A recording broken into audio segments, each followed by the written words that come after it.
জুলাইয়ে তুঙ্গে ওঠা বৈষম্য বিরোধী আন্দোলন দমনে সারা দেশে পুলিশ এবং সরকার দলীয় ছাত্রলীগ, যুবলীগ সাধারণ ছাত্রদের উপর নির্বিচারে গুলি চালায়। পরিস্থিতি এমন পর্যায়ে চলে যায়, রাজপথে নামলেই চলে গুলি, গ্রেফতার এবং নির্যাতন। এক পর্যায়ে ছাত্র হত্যার সংখ্যা এত বেশি বাড়তে থাকে, যার ভার নিতে পারছিলেন না ছাত্রনেতারা। এমন পরিস্থিতিতে নিহত এবং আহতদের স্মরণে ১ আগস্ট রিমেম্বারিং আওয়ার হিরোজ নামে এক কর্মসূচি ঘোষণা করা হয়। সারা দেশে সড়ক, বিশ্ববিদ্যালয় ক্যাম্পাস এবং শহরের বিভিন্ন দেয়ালে সরকারের গণহত্যাসহ বিভিন্ন আচরণের প্রতিবাদ জানায় ছাত্ররা। তুলে ধরেন স্বৈরাচার বিরোধী স্লোগান, জানান নিজেদের ক্ষোভের কথা। নানা মানুষের মুক্তির দাবিতে দেয়াল লিখতে গিয়ে ছাত্রলীগ এবং পুলিশের হামলায় গুরুতর আহত হন বহু শিক্ষার্থী। জনরোষের মুখে শেখ হাসিনা পালায়নের পর ক্ষোভের চিহ্নগুলো মুছে ফেলছেন সেই শিক্ষার্থীরাই। তারা লালতুলিতে বিজয়ের কথা লিখছেন, তুলে ধরছেন নতুন স্বাধীনতার কথা। আগের তো হিস্ট্রি মুছে নতুন হিস্ট্রি নিয়ে লিখতেছি, সিন্স এখন স্বাধীন বাংলায় আছি।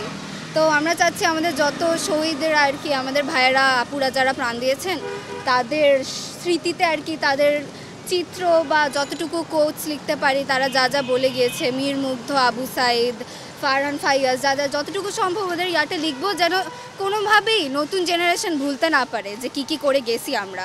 আন্দোলনটা মানে এটা রিলেটেড যেসব ধরেন কথা বা স্লোগান বা যারা শহীদ হয়েছেন তাদের কিছু ছবি, পোর্ট্রেট এগুলো করা হচ্ছে, আর দেশের কিছু সংগ্রাম জাতীয় এরকম কিছুই দিব, মানে যাতে এই গ্রাফিতিগুলি দেখে বোঝা যায় যে বাংলাদেশের মানুষ একটা কিসের মধ্য দিয়ে আর কি এই স্থানে এসেছে, স্বৈরাচারের যে পতন হয়েছে, এই তো এগুলোই।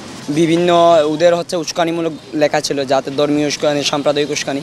আমরা এগুলো থেকে বেঁচে থাকার জন্য যে সবাই যাতে লেখাগুলোকে, আমাদের যে বিপ্লব হয়েছে সেই বিপ্লবের লেখাগুলো পড়ে, সেই বিপ্লবগুলো দেখে, সেজন্য আমরা নতুনভাবে গ্রাফিটি করতেছি এখানে, যাতে সবাই আমরা নতুনভাবে নতুন দিন শুরু করতে পারি। বিষয়টি নিয়ে অনেকের মধ্যেই ভিন্ন মত দেখা যায়। কেউ কেউ প্রশ্ন তুলেছেন, ক্ষত না শুকাতেই আন্দোলনের প্রাক্কালে দেয়ালের লিখনগুলো মুছতে কেন এত তাড়া?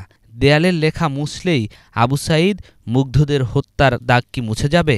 আবার কেউ বলছেন, পূর্বের লেখাগুলো না মুছে তার পাশে ফাঁকা জায়গায় লিখলে ভালো হতো, কারণ দেয়ালেই লেখা ছিল স্বৈরাচারের প্রমাণপত্র।